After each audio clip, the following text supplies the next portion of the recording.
So my guest today is Afua Hirsch, who is well known to all of you, barrister, journalist, broadcaster, commentator, activist, many strings to her bow, and totally delighted to see you again. Sad that it is not on our sixth floor terrace, only Zooming, but really, really wonderful to see you, Afua. So thank you so much for joining us. You too, Paul. Thank you for having me. So I'm going to kick off. We have so much to discuss on this vitally important topic. I'm going to start by a kind of Milan Kundera quote or version thereof, because one can. And it goes something along the lines of, in order to remember, it is necessary to forget, but in order to properly forget, we must first remember. And if you kind of decode that for a moment, human beings forget all the time. In fact, it's biologically necessary to forget. If we were to try and remember everything that we encounter on a daily basis, our brains would literally explode. And so the question of memory is, by definition, incredibly selective and partial. And most of the time, we can't remember what we had for lunch 3 or 4 days ago. We can't remember what we did 20 minutes ago in pristine detail. And so memory is highly selective, very artificial, and very constructed. So leave that aside. And then secondarily, in some ways, if you say, in order to properly forget, we must first remember, in some ways, it would be nice in relation to past injustices, particularly, if we could put them behind us, and that we could remember them in the sense of learning what they teach us about the present and how to avoid their recurrence. And I start that in this conversation because in the United Kingdom today, a statue was dragged off a pedestal in Bristol, a man by the name of Edward Colston. And I know you have engaged directly with that statue. And it has been thrown into a river because this man was involved in slavery. So I want to start our conversation by asking you about your personal engagement with that statue, and then use that as a jumping off for a conversation about memory and about the past, and most importantly, about the present moment we find ourselves in. Yes, thank you, Paul. And it's always a joy, but also a challenge. And I mean that in the most complimentary way to talk to you, because I feel that the perspective and the intelligence you bring to this conversation always challenges me to think about it in new ways, which I think is a position we all want to be in right now. We all want to push ourselves to really mine this moment for the wisdom and the creativity and the energy we can take from it, because it does feel like a moment that actually, in the context of my own lifetime, offers an opportunity for change. Edward Colston, it was a beautiful moment for me to see Edward Colston ripped from his pedestal and dumped unceremoniously into the river in Bristol. And I say that not because I am a destructive person by nature, but because if you look at the way we memorialize history in Britain, and I use the word memorialize carefully because statues are very specific things. They are very rarely a kind of pristine record of something that happened at a moment in time. They're usually erected decades, even centuries after the thing they are commemorating, as a political symbol. And many of our statues of historic figures were erected during periods of political or colonial change to represent military power, or to help reinvent Britain in the image of whatever the political moment of the day wanted to say. And Edward Colston is a case in point. Here's a man who in the 18th century owned more than 100,000 African slaves, killed 10, possibly 20,000 of them, inflicted the most brutal form of plantation slavery. And he was commemorated in Bristol during the 19th century, not because he even took some of the proceeds of that evil and invested it in something good, but really because he just donated money to Bristol. And so this is a man who essentially bought his fame. And the act of erecting that statue to him happened more than 100 years after his death. It's believed that the statue actually doesn't resemble the man himself, because nobody really knew what he looked like at the time it was erected. And I feel as if the act of removing that statue symbolizes a lot about the journey we're on in Britain. So in 2018, I made a documentary about our heroes and the way that these particular figures have shaped the narrative in Britain and our sense of identity, not just Colston by any means, Winston Churchill, Admiral Nelson, Cecil Rhodes. And I interrogated whether those statues belong in a nation that claims to celebrate values of equality and social justice. And Edward Colston at that point was already the figure of long-term debate. Many Black Bristolians felt personally oppressed by the idea that this was a man they should look up to, because it's not just a statue, there's a school named after him. The children at that school were expected to remember him on Founders Day and respectfully commemorate him. And Black children at that school said that they felt they had to bear the burden of that assault on their integrity and their humanity every time he was revered. And in 2018, when I made this documentary, we vandalized that statue. And we did so in the most British way imaginable. We created a blue plaque, you know, the heritage blue plaques we put on monuments. And we created a plaque that was appropriate for Colston, that talked about the devastation of the slave trade and his role in it, the genocide of Africans that took place, with huge profit flowing to cities like Bristol. And we stuck that plaque on Colston's statue. And I'm proud to say it remained there for several weeks before the council noticed and took it off. But if you compare that, which seemed like quite a radical act at the time, to what happened this weekend, I think it shows how far we've come. And I think the conversations that were happening around Colston and the soul searching and the conferences and the debates, this week, people simply acted. And I think that really says a lot about this time. And I think it's something to celebrate, because the idea was that by leaving it there, we would somehow provoke this conversation and it would help us educate ourselves and it would engage us in being honest about our history. But that simply hasn't happened. I can say that we tried that strategy and we hoped and we were optimistic about how keeping that statue there could provoke a rational response of honesty and introspection. And it does feel as if we've slightly exhausted that phase. And I have to say, speaking personally, when somebody like me offers historical facts about figures like Edward Colston or Horatio Nelson, I have been met by an overwhelmingly racist response. And when I say that, I mean, I have been on countless current affairs debate shows where I have been asked straight-faced, if I don't like it here so much that I'm willing to criticize these figures, then why don't I leave and go somewhere else? And I think this is a moment where we're starting to recognize what that reaction means and how that is racism, and how this idea that people like me are here conditionally based on good behavior or never asking questions or never being critical. I think the time for that being a widely acceptable form of conduct is gone. And that's why I celebrate.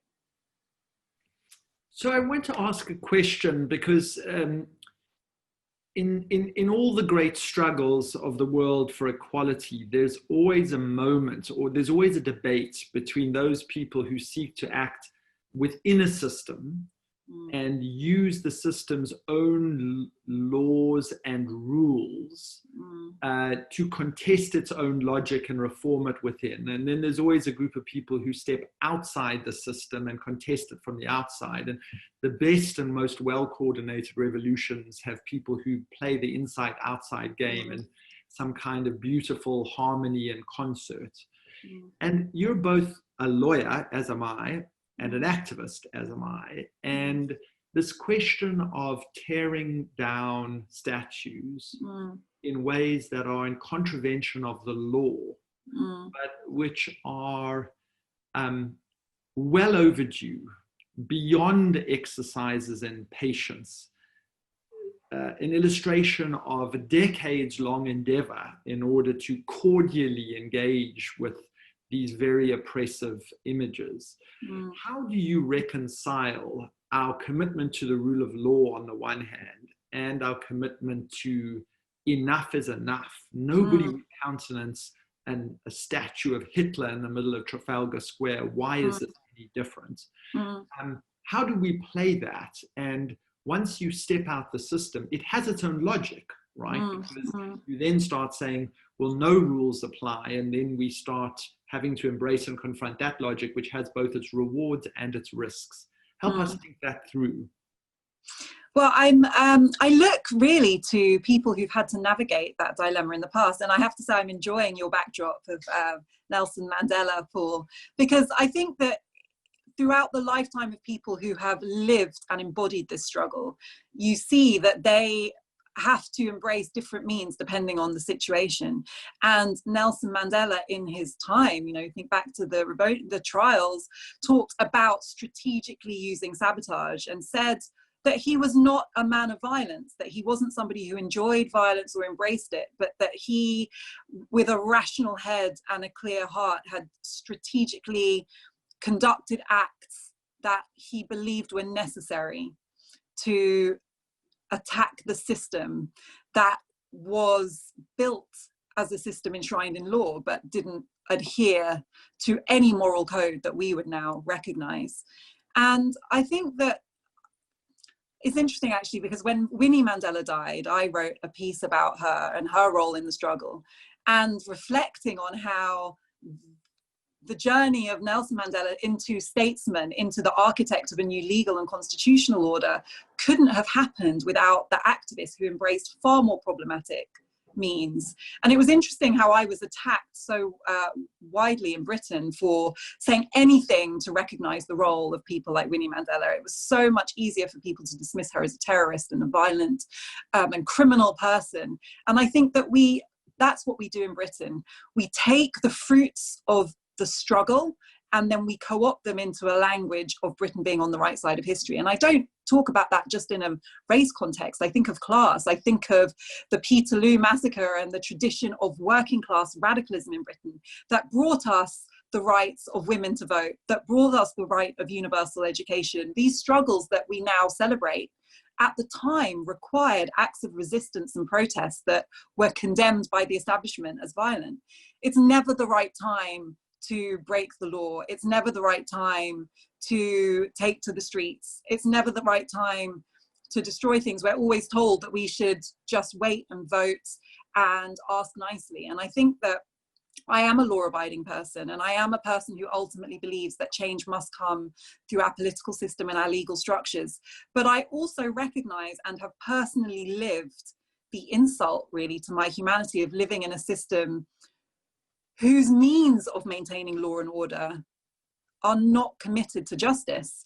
And I think that's also why policing is at the heart of this moment, because this began with the death of a Black man at the hands of the enforcers of law. We have seen the American police time and time again inflict illegal violence on people with impunity. And so the question, I think, for many of us marching in this country and in America and around the world was, what would have happened if we hadn't protested that?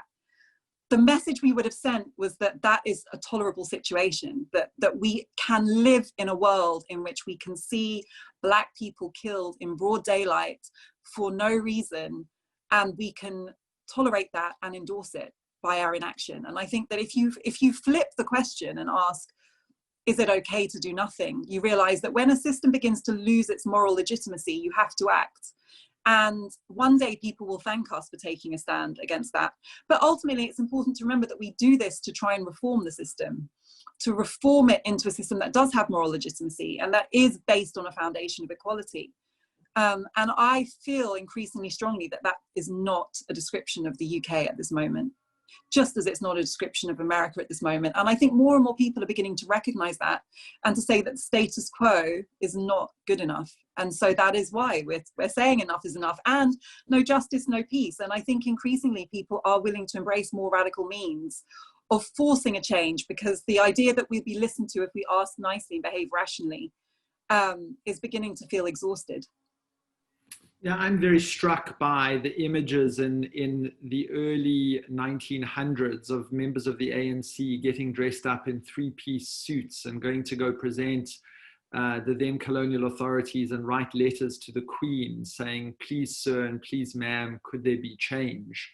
And this sort of sense of dignified, patient inquiry in the face of oppression. And then there comes a time in which people begin to say, that logic no longer works and doesn't give us the change we need to with the urgency which is required. And then you step outside that. And sorry to interrupt, but just to build on that image, I think it has particular salience in Britain because this was an imperial country, and many of the Black people in Britain come from a history of empire. Many of our grandparents and great-grandparents believed in Britain, perhaps more than white British people did. They were educated with an idea that this was the heartland of the rule of law, of the democratic process, of constitutional order, and looked up to these values because they were educated in the idea that Britain had this moral and moral superiority, this civilization that others should aspire to. And there's no one more critical than me now of the kind of racial superiority in that message. But I think it's not a coincidence that those of us whose ancestors were taught that and told to believe that, in a way, we had high expectations of Britain ourselves. We were taught that this is a country that does embody these values. And it's that loss of faith. It's almost the breakup of that relationship of trust. And really beginning to understand the hypocrisy of this nation, one that sought to, quote, civilize the world and spread these values, but absolutely and fundamentally failed to embody it at home. And I think that for so many different reasons, and we all have our own stories and our own histories, but it's that hypocrisy that I think really seals the anger that people are feeling now. And ironically, people who never believed in Britain and never cared about Britain wouldn't feel this rage. It's because we expected more and we were told that this country embodied more. And so in a way, when people say it's unpatriotic to be troublesome, I think actually this is the most patriotic stand you could take. This is the stance that says, I actually see this as a country that could do better. I believe in Britain as a place capable of embodying something more just and fair than what we currently have. And that is what we are now demanding. So let me put to you this question of hypocrisy, because I've always thought that hypocrisy is a Trojan horse for change in the following way. Hypocrisy is the distance between your stated commitments and your actual actions. And in modern day democracies, it's very difficult not to be formally committed to the ideas of human rights and to equality, even if your actions belie that formal statement. And there was a logic to this in South Africa, and I'm wondering whether, and through the Truth Commission process, I'm wondering whether there is some invocation of that that can be applied to the UK today. And so let me sort of explain it and get you to react. The more the Truth Commission started to work, and the more the images of violations and torture and assaults and police violence were broadcast day after day, night after night, where ordinary men and women were describing what it's like to be tortured, describing what it's like to lose a son or a daughter, describing what it's like to be baton charged or shot with buckshot in the eyes when you're peacefully protesting. The more it became the police's conduct in particular became unacceptable, even in the eyes of white South Africans.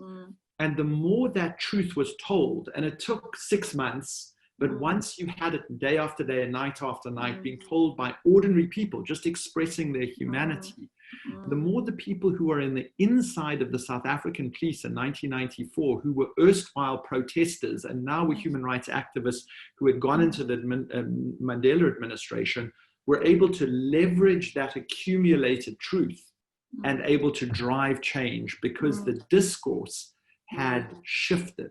And you've seen that with George Floyd in the US. And I guess my question to you is, at this very moment, how do you mobilize that discourse and that truth in order to push through change at a time when it has seemed never more urgent? And how do you break down those walls of denial that are just seem ever present, even though people are formally stating that they're committed to equality, but they're actually belie that? Yeah, I think that's such an important question, Paul. And I think there is a sense and an impatience to now say, what do we want? What changes do we need in Britain? And that's important. It's important to have concrete, practical demands.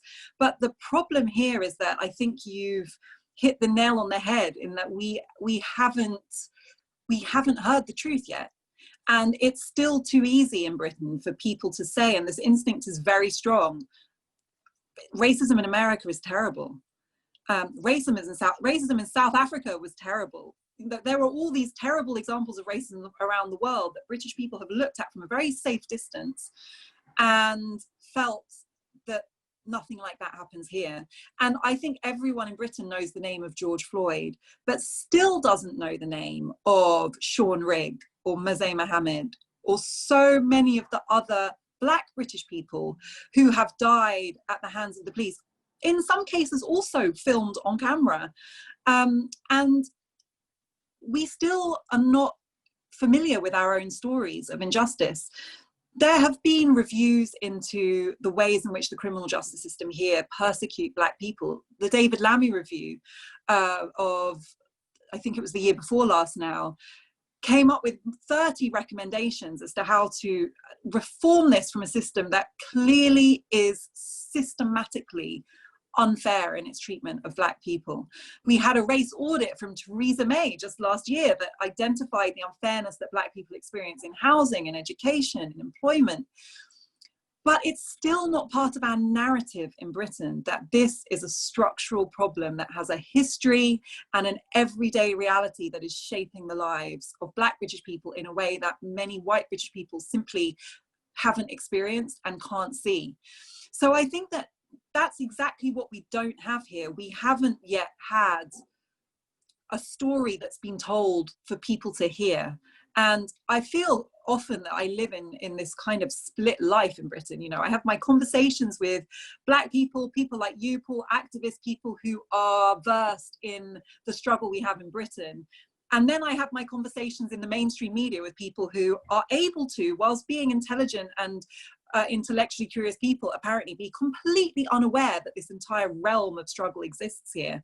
So there is a huge gap in knowledge. And I know you've talked about knowledge and acknowledgement and how they are both crucial parts of this journey. We still don't have knowledge in Britain.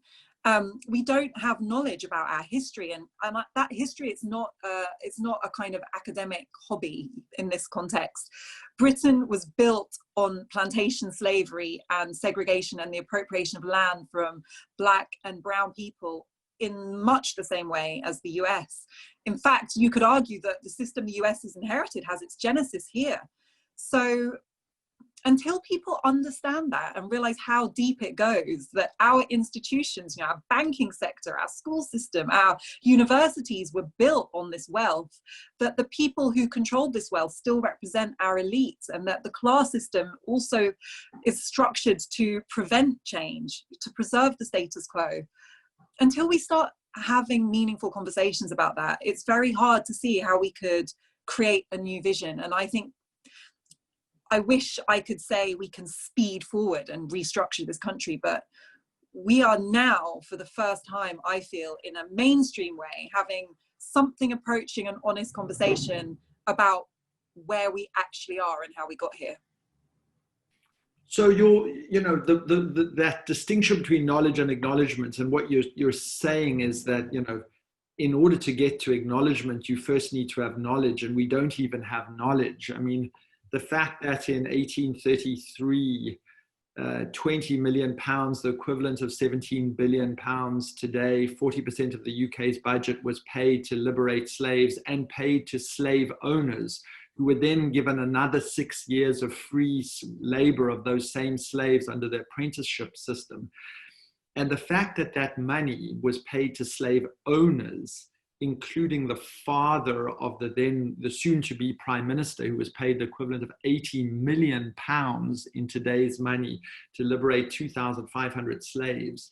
And the fact that if you were to ask people in Britain today, do you know that 17 billion pounds in today's money was given to slave owners to liberate slaves? And can you imagine what have happened if you put in that 17 billion pounds in the hands of the people who were entitled to the compensation, which was the slaves? How different our economic and social order would be.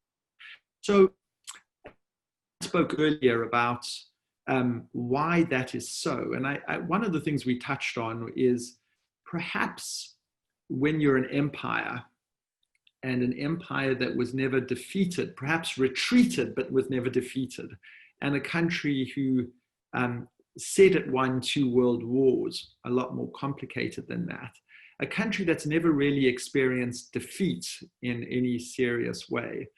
Is there perhaps at the root of this, that sense of infallibility or superiority or an absence of humility that comes from other countries which have in fact experienced occupation or oppression or dictatorship or defeat?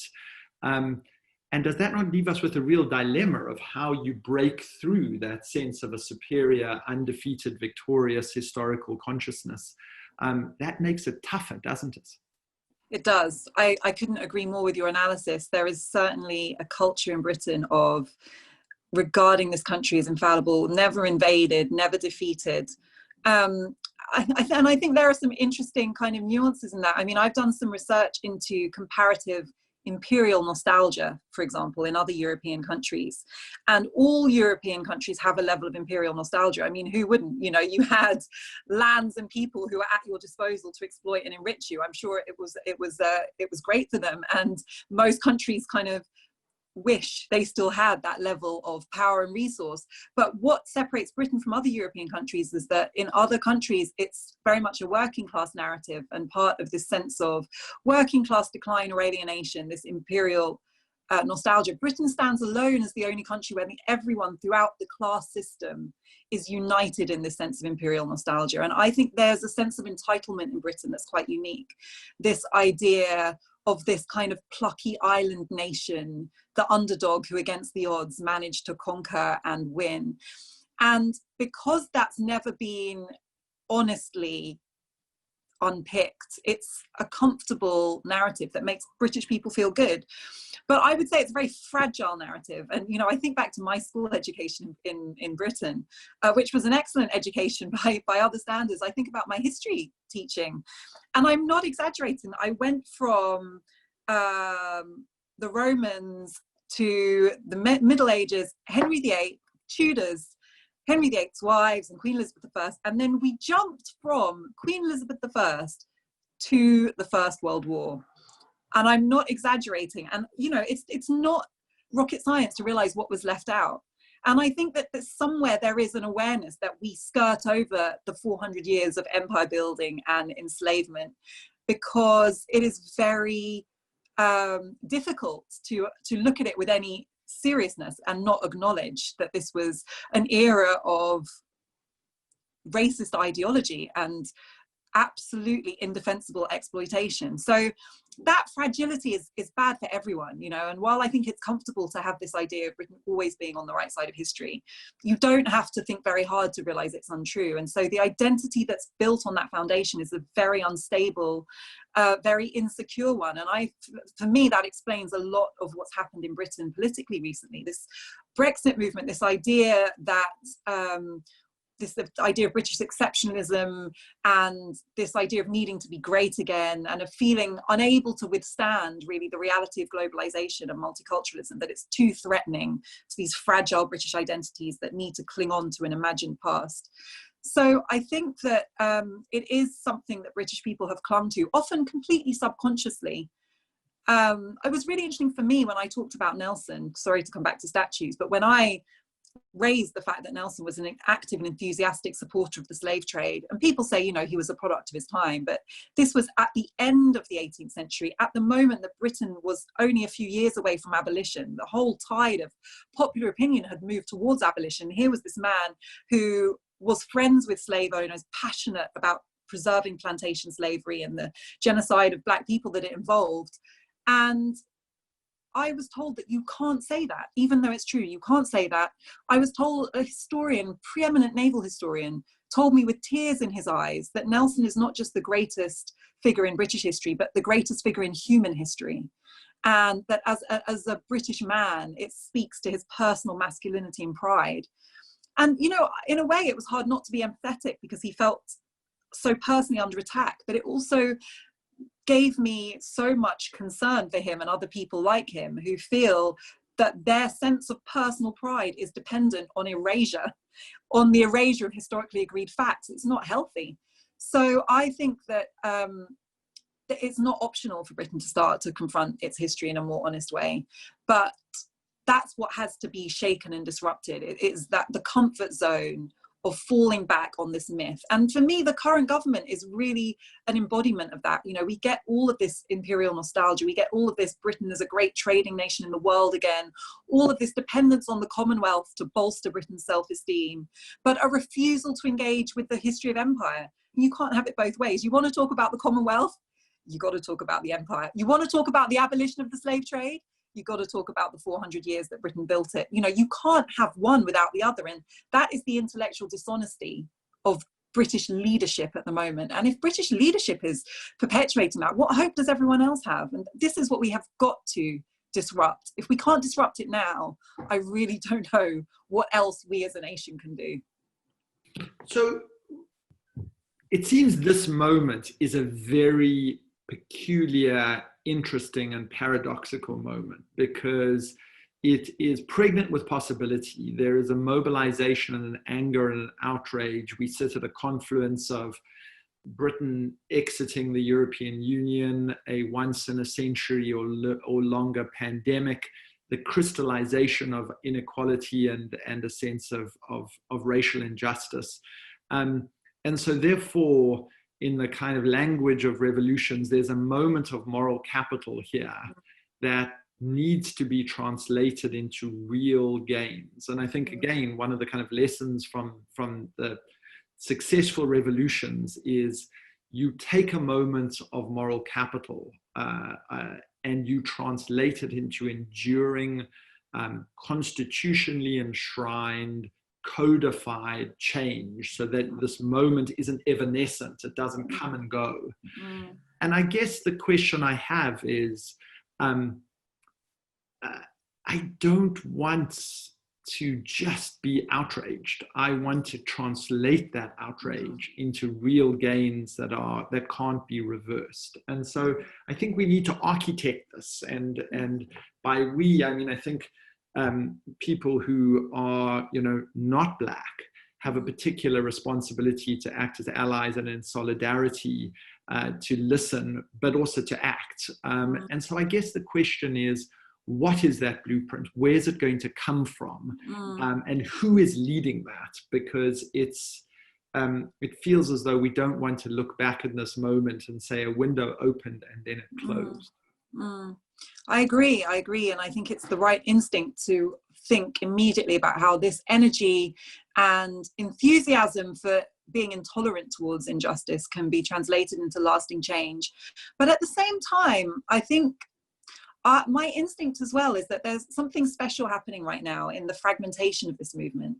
And actually, you know, you look back and you look at Nelson Mandela, or you look at Malcolm X, you look at Martin Luther King, you look at previous leaders, you look at Kwame Nkrumah, who led Ghana to independence, the first Black African country. Each of them was taken out, you know, each of them, Mandela was in prison for almost 3 decades. Kwame Nkrumah was deposed in a coup, which was orchestrated by Britain and America. Malcolm X and Martin Luther King were assassinated. If you have a centralized movement with one leader, it is too easy to destroy that person and break a movement. And I think that is where the opportunity is here. While it would be easier to have a figure we could look to or one organization that we could follow, what's happening now is much more resilient because it is genuinely decentralized. There is this groundswell of different groups, different communities, all beginning to energize. And the thing is, it's not uncoordinated. You know, we're watching each other, we're listening to each other, we're reading each other, we're following each other, we're cross-fertilizing our work. But I think this time it has to be different, because every time we have had a revolution or a figure who could lead us, they have literally been taken down. I mean, it's not a conspiracy theorist analysis to say that. So the challenge then is, how can you take this fragmented movement that's actually more resilient, because you can't shut it down. There is no way of shutting this down, because there is no one person or one group or one place that you could target. But then how do you coordinate that so that we still achieve that lasting change? How can we translate that into a plan? And I think that really is the challenge, and that is what I would like us all to begin to focus our minds on. I mean, and I think there are different layers to this conversation. And the first layer, and I've been listening to Matthew Ryder, who's a judge in QC, who I know you know, who has done a lot of work on, he's done a lot of cases of actions against the police violence, who has been saying very powerfully that this started with the murder of George Floyd. And, you know, our previous kind of existential moment about racism in Britain started with the murder of Stephen Lawrence. And these are instances of police brutality that you can and should use to make very specific demands about changes in policing. And that if you do that, you inevitably go to the heart of the bigger question, which is the use of state violence against minority communities, and the whole question of the social contract and how it's organized and how it has been structured in a way that is systematically unfair. So I think that's a powerful argument. We should be focused on asking for justice. Belly Mujinga was spat at and died from COVID, and it's only in the midst of these protests that the CPS were willing to even look into bringing a prosecution in her case. You know, we are living in a moment where these instances of failures at the criminal justice system to value Black lives are real and tangible. And there are specific groups who do that work, and you can support them, you can give money to them, you can follow their campaigns. And that is a very tangible thing that I would urge everybody who cares about this to do. But for me, at the same time, because of the unique position we're in Britain, where we haven't even been building knowledge about how race works in this society, about how injustice works in this society, and also seeing these problems with policing and criminal justice, to me, that they're a symptom, not a cause. They are a symptom of these deeper structural problems that we've never addressed. It feels instinctively like we have to continue these conversations about the deeper roots of why those particular horrific instances continue to happen. And that comes down to so many things, but one of them that I feel is very tangible is education. And I think education often feels like an unsatisfactory thing to say, but the reality is we are sending children out into the world in what I still regard as a white supremacist education. As long as you are encouraging them to glorify genocidal or criminal acts in our past, as long as you're encouraging them not to interrogate people who stood for racist values, as long as you teach them that this is a society that represents values that it actually doesn't, you know, as we've been talking, as long as you encourage them not to ask those questions and you give them a knowledge base that completely obscures the reality of the innovation and the humanity of other cultures that have built Britain, then you're repeating the problem. So those very basic demands for children to have an honest education have never been listened to. And you know, education takes place in a cultural context. I don't think it's a coincidence. The education system in Britain was built to produce people who could replicate the class system, a system of colonialism and imperial privilege. It's never been radically reformed from its genesis. It wasn't meant to equip people to reform and change and improve. It was meant to create people who could replicate. So I think that then we needed a really deep look at our education system. To me, it's no coincidence that young Black boys are the group most oppressed by our education system. You know, 168 times more likely to be excluded. I mean, you couldn't be more extreme. And I think that that is something that we can also focus on and achieve as a tangible result. But for me, and it's a bit of a depressing thing to say, but the level in Britain has been so low, Paul, you know, so low that I have spent a huge amount of my time in Labour having to argue that racism exists and that it's not racist to talk about the oppression of Black people, that it's not somehow anti-white. I mean, that's the level that we're at. And I'm not talking about fringe media, I'm talking about Newsnight on the BBC and Good Morning Britain and Question Time and The Pledge on Sky News, you know, the mainstream platforms for supposedly intelligent debate. And there are, of course, lots of intelligent people on those platforms, but the truth is that my role when I'm invited onto those platforms is to try and persuade the other panelists and the audience that racism exists, that I've experienced it, that it's wrong, and that it's acceptable to talk about that. So the level has been low, and that's why when I see people marching, and I see many white people marching, I see people of all ages, I see Black people organising, all motivated around the very simple recognition that there is a problem. That in itself feels like progress.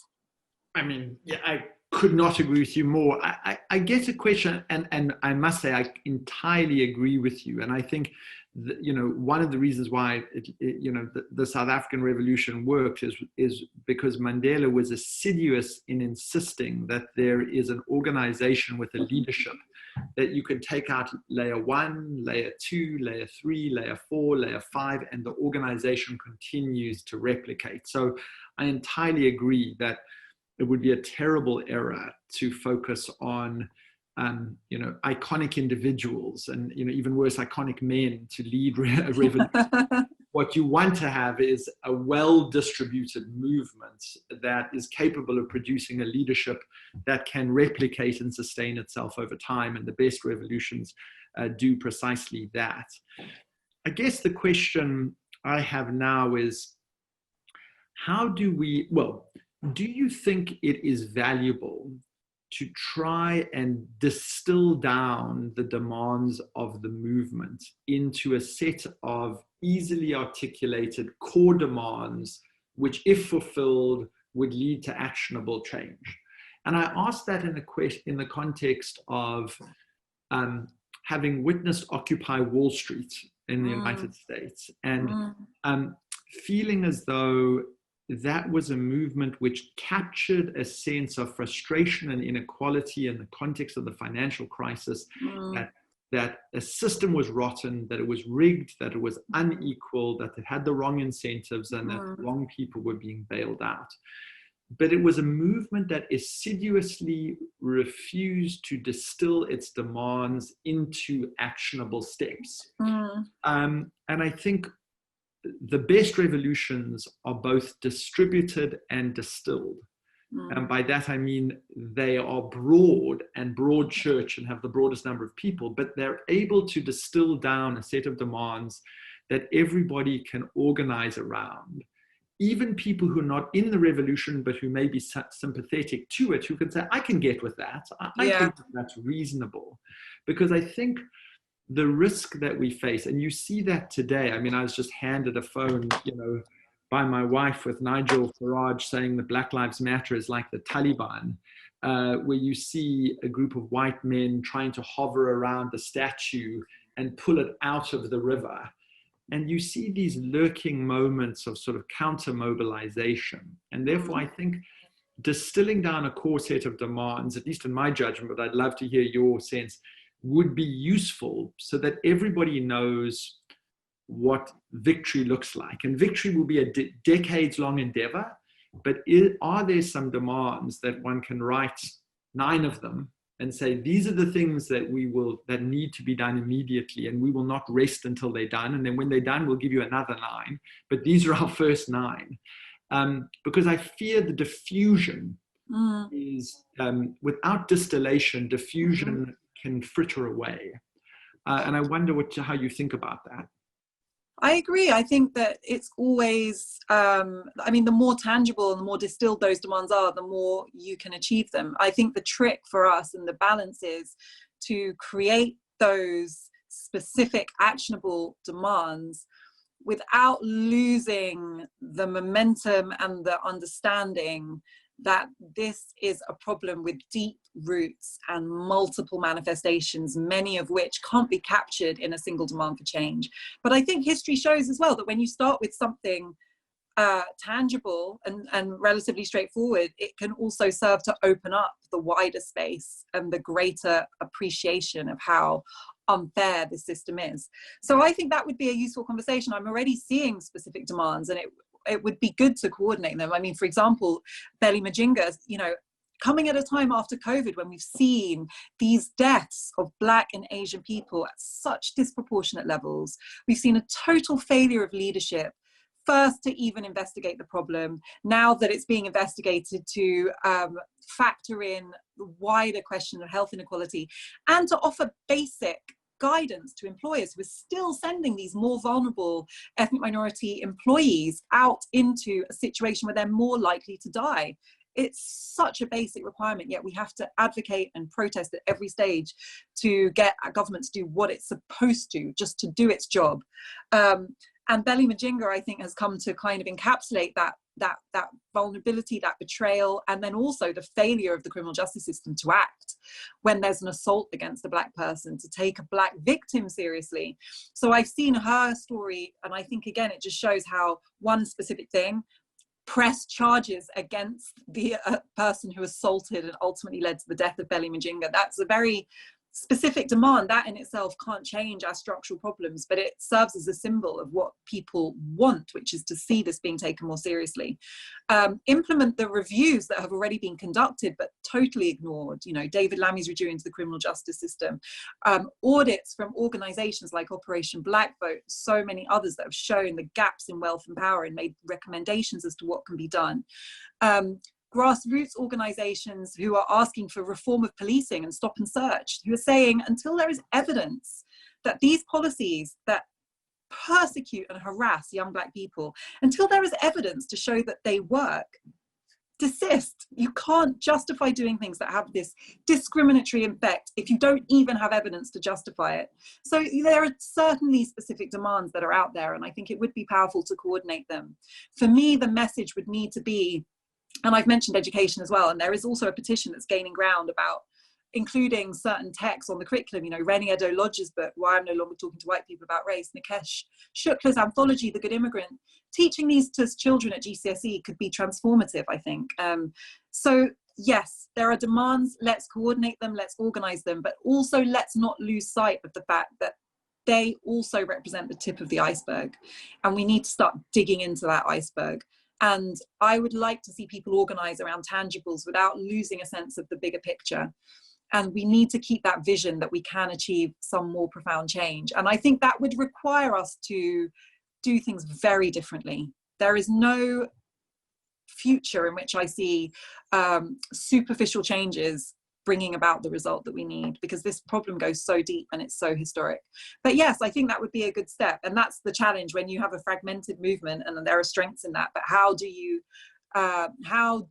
organize? But right now there is a lot of energy, and there are so many conversations that I think it could be done. So perhaps to those listening, because we have such an incredible community here at Conduit, there are people who could actually be instrumental in, and I know already are having those conversations and doing that work. So I would personally commit to helping to raise the profile if we could get a list of demands and getting it on the agenda and bringing people together around it. And I think there are so many others who would do that as well.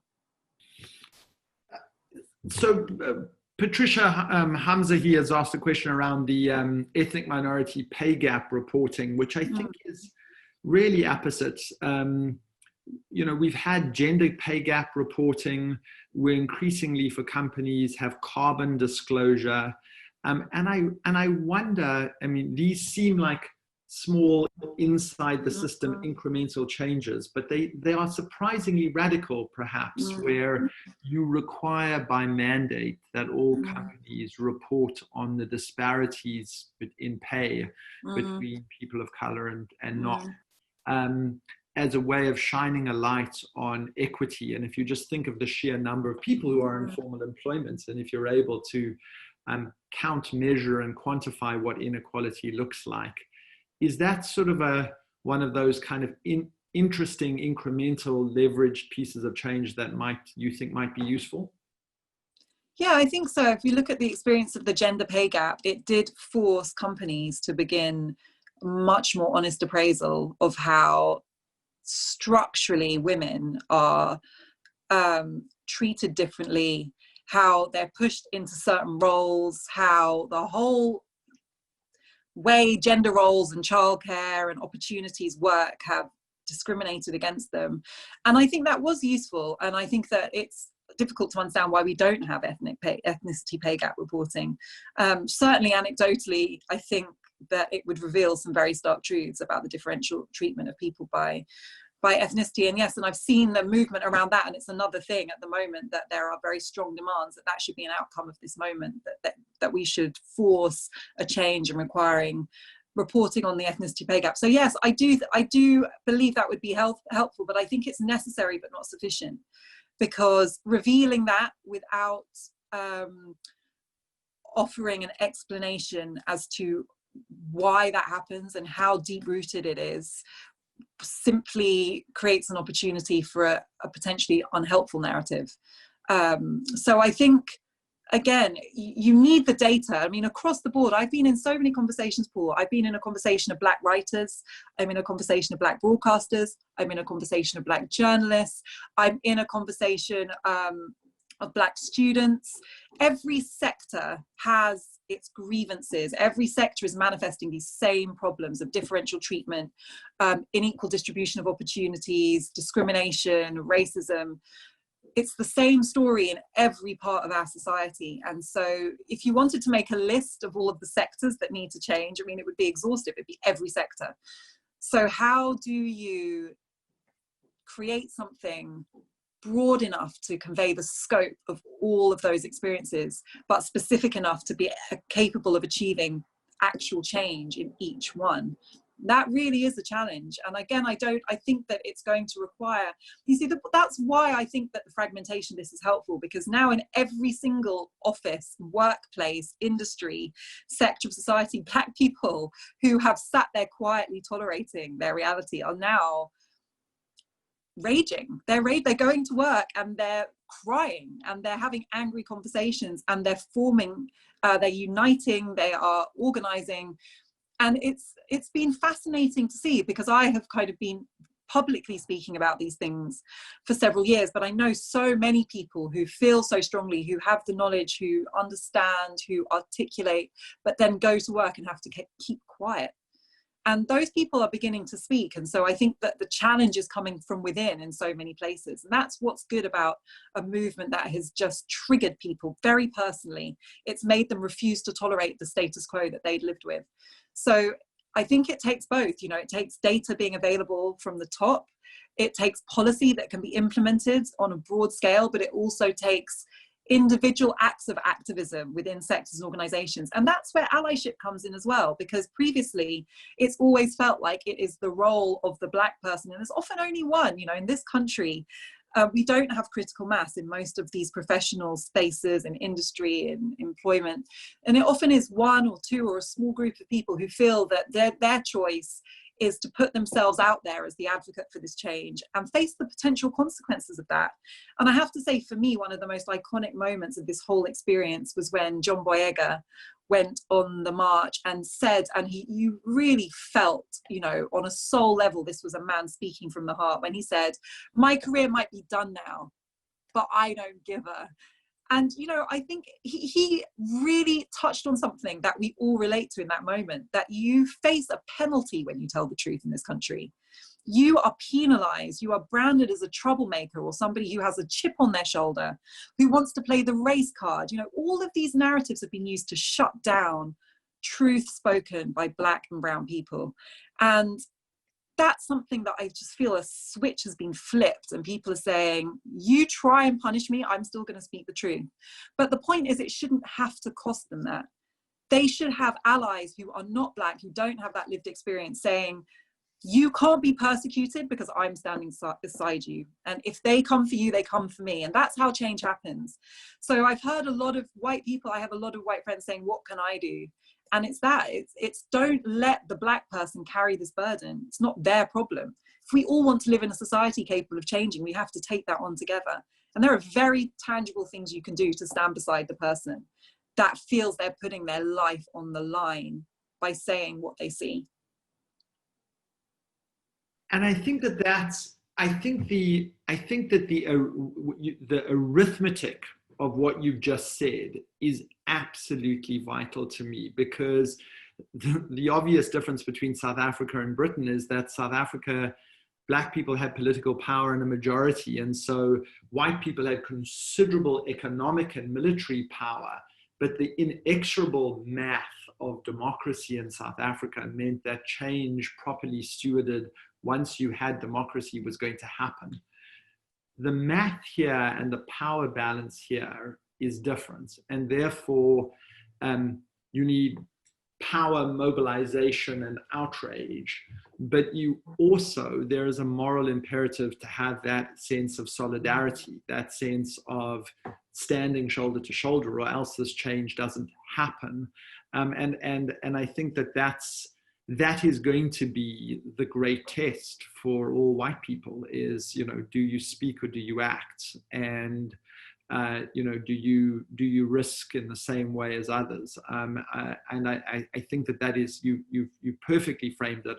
And I think it's particularly incumbent in a country where the demography of democracy demands that there is less than just saying, certainly not colorblind. I had a little graph, Joe is going to put it up, which is one of our team members sort of flicked up. We have an anti-racism resources chat room. Oh, I love this. And for everybody who can see it, it sort of says there's the tree bent in one way, and inequality is, white people catching the apple. Equality is you have ladders of the same size, but you're on the side of the bent tree. Equity is you give a bigger ladder to people who've been historically discriminated against. And justice is you try and make the tree stand straight so that resources are properly distributed when people are on those ladders. And so I think our conversation really takes me to straightening that tree and making sure that the rules are properly reconstituted, taking into account all this historic injustice. So I guess I want to end with another question around what other struggles can teach us. And I know that you in a prior life were involved in the Human Dignity Trust. And I've always been, we had a fascinating conversation last week with them about their work. And I've always been fascinated by the struggle for the rights of LGBTQ community, because in some ways marriage equality, the right to love who you love and be intimate with who you want to be intimate with, is a struggle that has succeeded both on the streets and in courts in the last couple of years. And I wonder, since you've been a supporter and an ally in that particular struggle, whether you might want to share some of your thoughts about what that struggle can teach people trying to deal with racism and racial inequality at this moment. I think that's a really constructive suggestion to look at other struggles and what we can learn from them. And I think when I think about the struggle for equality for LGBTQ people, there were two elements to that struggle that really stood out for me. And one was the legal struggle, to have same-sex marriage recognized, to have inequality and discrimination prohibited. And the Equalities Act in the UK was a kind of turning point in recognizing that equality and discrimination can affect people in these specific strands, and that all of them are prohibited.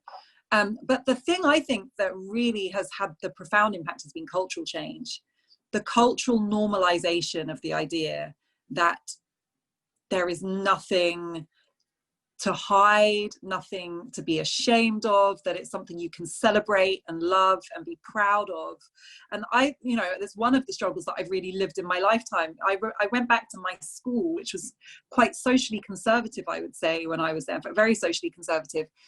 Recently, they had a gay pride week at my school where the teachers who were gay were celebrating pride, where the pupils who identified as part of the LGBTQ community also celebrate. And I just thought, how unthinkable when I was at school for anyone to even speak of that, let alone celebrate it. I mean, that really is the journey in 30 years that has happened. And it's that cultural change, the fact that people are sensitive to it, that people feel they can relate to it, people talk about it, people have normalized it, they have a language for it, and I think that is the kind of cultural change, and not to in any way negate the struggle for legal reform, for reform of our institutions, but it's that cultural idea. And just to kind of put that in context, I do some corporate talks sometimes with firms who are interested in the message that I have, and sometimes I go in and I give a talk and I always wonder, how they perceive this, because they've obviously never had a speaker say a lot of the things I'm saying.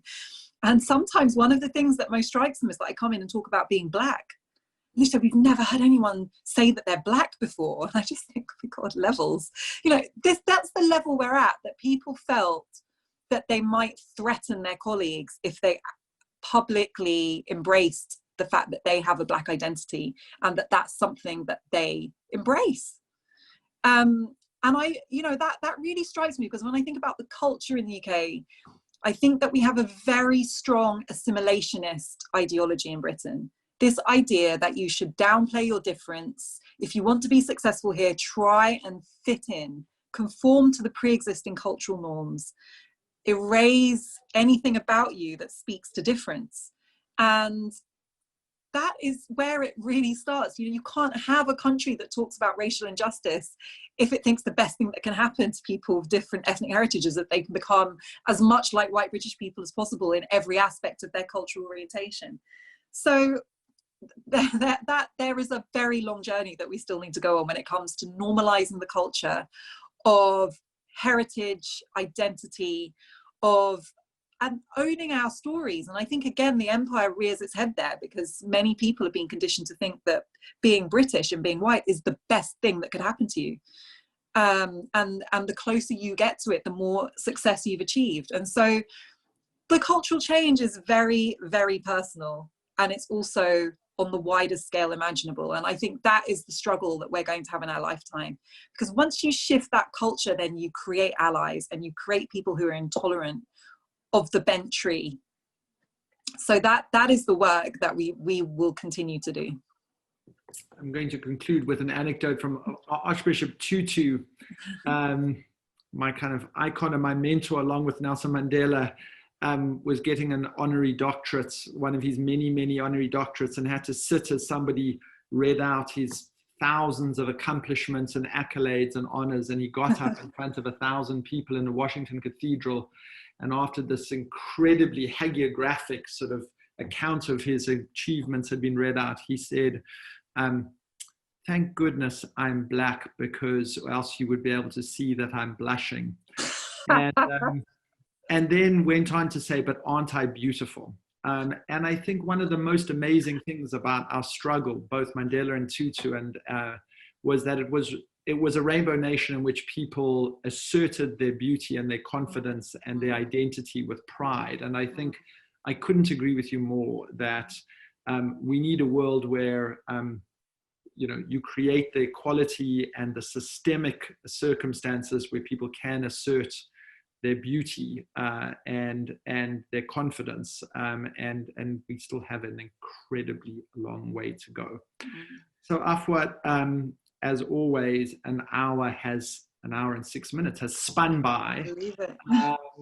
I'm incredibly grateful for your time and for your activism. I think this moment needs you and all the rest of us more than ever, and we should all make sure that we don't miss this moment. And we at the Conduit are going to redouble our efforts in our programming, in what we devote our time and our attention and resources to be properly cognizant of and be allies in this revolution, and protagonists in it as well. So thank you very much for everything you do. Thank you for your work, Paul. It's a joy to talk to you. All right, everybody, stay safe and stay well. Thank you for watching, everyone. Bye. Bye.